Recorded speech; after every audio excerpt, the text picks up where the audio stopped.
大家好啊！今日同大家分享嘅係清熱解毒，能夠治療毒瘡、癌症、腫瘤嘅涼茶——白花蛇舌草煲啤梨。呢兩紮呢就係白花蛇舌草啦。咁一紮呢就夠煲一次，咁我呢度就買咗兩紮，每紮就為之半斤。而價錢呢一般呢都好平嘅，街市多數都賣10零蚊呢就買到一紮噶啦。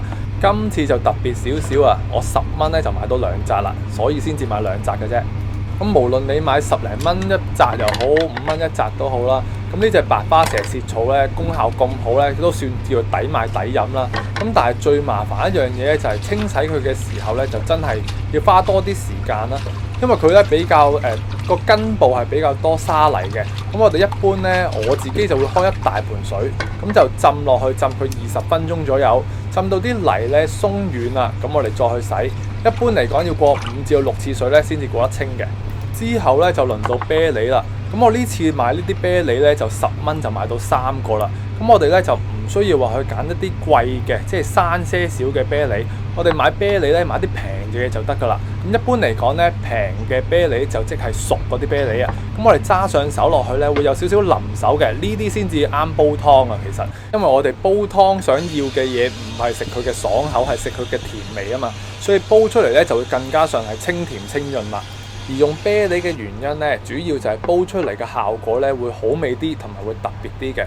咁就唔使成日都淨係識用雪梨嚟煲啦，咁就冇咁單調啦。而第二個原因呢，就係為咗加強功效啦。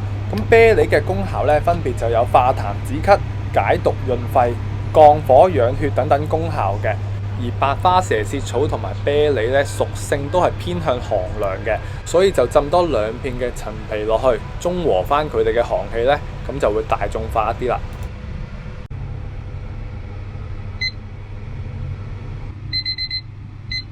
浸咗20分鐘呢，就會去到呢一個狀態噶啦。咁啲沙泥呢都已經浸到軟咗，咁就會好洗好多噶啦。咁呢個時候呢，我哋千祈唔好揚起個底部喎。咁我哋呢就輕手少少，將佢攞起佢，盡可能都唔好喐到個底部啊。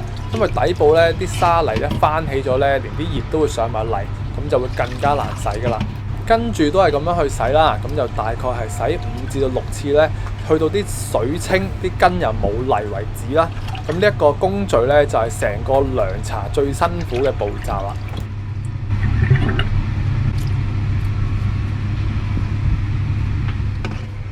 見大家洗得咁辛苦呢，通常都會送翻2-3份禮物嘅。咁呢一棵呢，就係野葛菜啦，而呢一棵呢，就叫做田冠草。中意種花種草嘅朋友呢，就啱晒。要買嘅話有10蚊8蚊噶啦。輪到切啤梨嘅時候啦，咁我呢就會建議大家1開3或者係1開4嘅。咁最緊要呢，就唔好將個啤梨去皮，因為個皮位先至係佢最有益健康嘅地方。同埋就係因為我哋留起晒啲皮位呢，到我哋煲出嚟嘅時候就可以用隻匙羹嚟滗啲肉嚟食，咁個口感呢就好 move 好鬆軟，好好食噶啦。試過覺得好食正嘅話呢，都記得翻嚟俾個 like V 啦。咁切嘅時候見到呢啲透透地明嘅地方，就即係呢啲係全部熟透嘅位置啦，即係最甜嘅地方啦。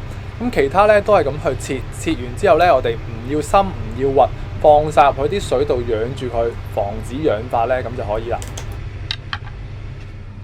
好啦，又輪到煲水嘅時候啦。咁水嘅份量呢，我就會用1支嘅1.8 litre水，再加多半支嘅1.8 litre水，總數加埋呢就2700毫升水呢就可以啦。水滾起呢，就可以將啲蛇舌草、雪梨同埋陳皮連埋啲水呢都放晒入去一次過煲噶啦。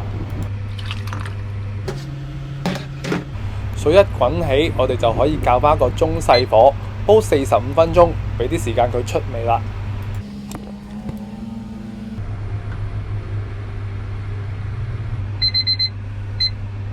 又過咗45分鐘啦。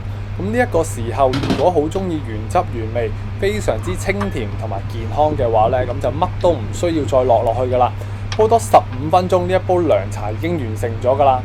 咁如果想有少少嘅甜味呢，就跟翻我啦。我就會落1片嘅片糖落去嘅，出嚟嘅效果呢就好清嘅少少甜啦。因為呢一種草呢都比較上係冇味咁滯嘅，得少少嘅草味嘅啫。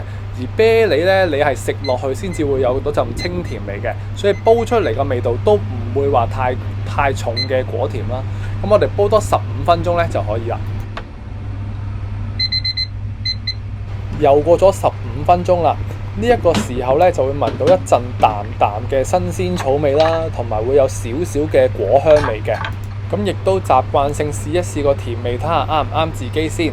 咁如果係跟我呢一隻用1片嘅冰糖嚟去煲呢，就會有一陣淡淡嘅甜味啦。咁都唔係要甜嘅。如果中意甜一啲嘅話呢，應該就要加多1至到2片糖先至可以啦。咁啲啤梨呢，就有陣皮楞住呢，就可以一塊塊咁攞出嚟食啦。咁記得試下呢個啤梨啊，你會有驚喜嘅。生食同埋熟咗嘅啤梨呢，真係兩回事嚟嘅，大家一定要試下。如果同雪梨去相比嘅話呢，根本就兩樣嘢嚟嘅。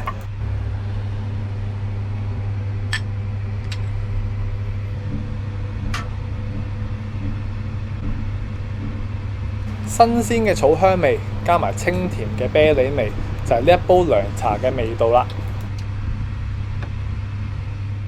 最後，如果中意呢一款功效咁好又咁有特色嘅白花蛇舌草煲啤梨嘅朋友呢，記得俾個 like，有你嘅支持就係我嘅拍片動力啦。下集見啦，拜拜。